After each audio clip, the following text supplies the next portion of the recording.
السلام علیکم معزز سامعین، آج میں آپ کے لیے بلال کی 39ویں قسط کا پارٹ 2 لے کر آئی ہوں۔ اس سے پہلے کہ ہم شروع کریں، برائے مہربانی آپ چینل کو سبسکرائب کر دیں اور بیل آئیکن پریس کر دیں تاکہ آنے والی تمام نقصات آپ تک پر وقت پہنچ سکیں۔ شکریہ۔ اب یا کبھی نہیں۔ بنو کین کا اور بنو نذیر کے شہر بدر ہونے کے بعد بنو غطفان، بنو حذیل اور بنو قریظہ اندر ہی اندر مسلمانوں کے خون کے پیاسے ہو رہے تھے۔ مدینے سے باہر پورے عربستان کی صورتحال بھی کچھ مختلف نہیں تھی۔ قریش مکہ بدر کے مقتولوں کے زخم چاٹ رہے تھے۔ اندھی تکلیف میں گرے ہوئے عرب قبائل قریش مکہ کے ہم نوا تھے۔ صحرائے عرب کے طول و عرض میں پھیلے ہوئے یہ قبیلے جہاں جہاں آباد تھے، قریش مکہ کی حمایت کا دم بھرتے تھے۔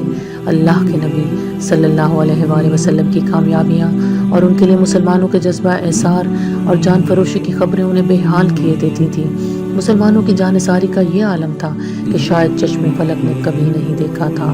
ایک مرتبہ سرور کائنات صلی اللہ علیہ وآلہ وسلم نے ایک عید کے خطبے میں صدقے کی برکات کا ذکر فرمایا تو عورتوں کے مجمع سے ہر ایک نے اپنے زیور اتار اتار کر پھینکنے شروع کر دیے۔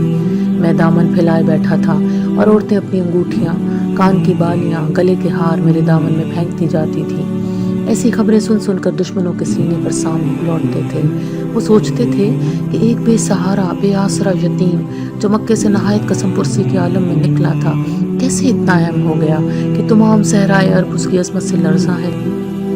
ہر عرب قبیلے میں اس کی طرف سے ایک انجانہ خوف سماتا جا رہا ہے۔ ان کے آباء و اجداد کی تہذیب اور تمدن کا ایک اور مکمل دور تھا جو داؤ پر لگا ہوا تھا۔ اس بغض و عناد میں انہیں یہودیوں کی بھی بھرپور حمایت حاصل تھی۔ عرب قبائل کا جوش و جذبہ اور یہودیوں کی علمی بصیرت اور دور اندیشی مل کر ایک ایسا مد مقابل بن گئے تھے کہ جس سے اب چشم پوشی ممکن نہ تھی۔ یہود کو یہ بھی غم کھائے جا رہا تھا کہ وہ ابھی تک نصارہ پر سبقت لے جانے اور ان کے دین کو زیر کرنے میں بھی کامیاب نہیں ہوئے تھے کہ توحید کا وہ خورشید طلوع ہو گیا جس کی کرنیں ہر کہمام کو خیرہ کیے دیتی تھی۔ انہوں نے فیصلہ کر لیا کہ عمل کا وقت یہی ہے، اگر اب نہیں تو کبھی نہیں۔ اس سے پہلے کہ یہ سیلاب ان کی زندگی کی ساری قدریں بہا لے جائے، اسے روک دیا جائے۔ چنانچہ بنو نذیر کے حی ابن اخطب اور 2 بھائی سلام اور کنانہ اور بنو وائل کے 2 سربرآوردہ شخصیتیں حوزہ بن قیس اور ابو امارہ وفد کی صورت میں خیبر سے نکلے اور قریش مکہ کے پاس جا پہنچے۔ قریش مکہ نے ان سے اپنی تسلی کے لیے بہت سے سوال کیے۔ وہ داعی اسلام کے دشمن بھی تھے مگر ان سے خاصی حد تک خائف بھی۔ قریش کے چند لوگ تو دعوت اسلام کی لمحہ بلمحہ بڑھتی ہوئی پذیرائی کو دیکھ کر بھی یہ سوچنے لگے تھے کہیں ایسا تو نہیں کہ محمد صلی اللہ علیہ وسلم واقعی حق پر ہوں۔ اسی تذبذب کے پیش نظر انہوں نے اس 5 رکنی وفد سے کہا کہ آپ سب سے پہلے اہل کتاب ہیں، آپ یہ بھی جانتے ہیں کہ ہمارا اور محمد کا اختلاف کیا ہے۔ آپ یہ بتائیے کہ آپ کے خیال میں ہمارا دین بہتر ہے یا اسلام؟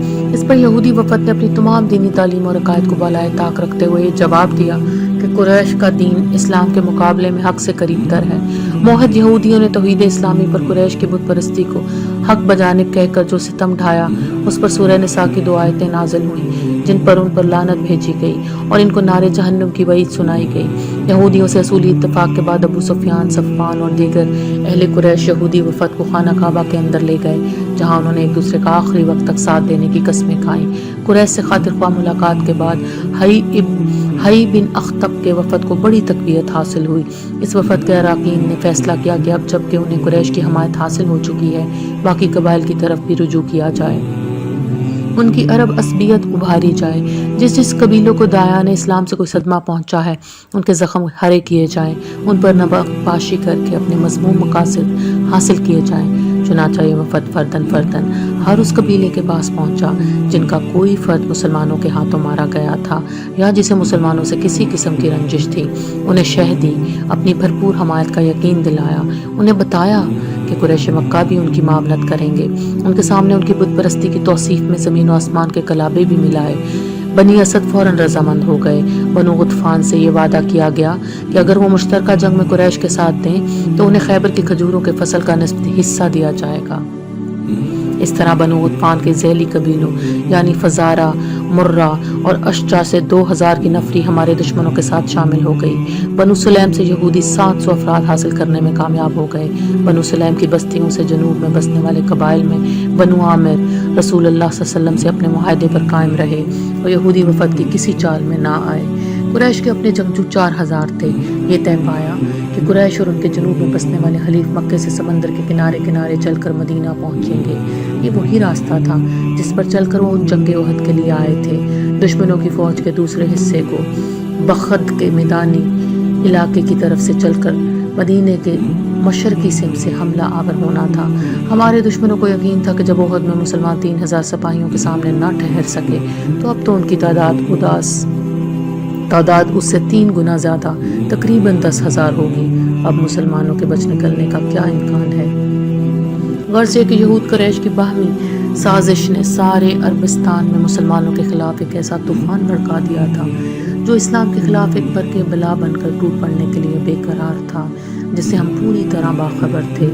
آئے دن صحرا سے آنے والے طرح طرح کی خبریں سناتے تھے، مگر ہمارے ہادی محمد صلی اللہ علیہ وآلہ وسلم مطمئن نظر آتے تھے، تو ہم میں سے کوئی بھی ہراساں نہ تھا۔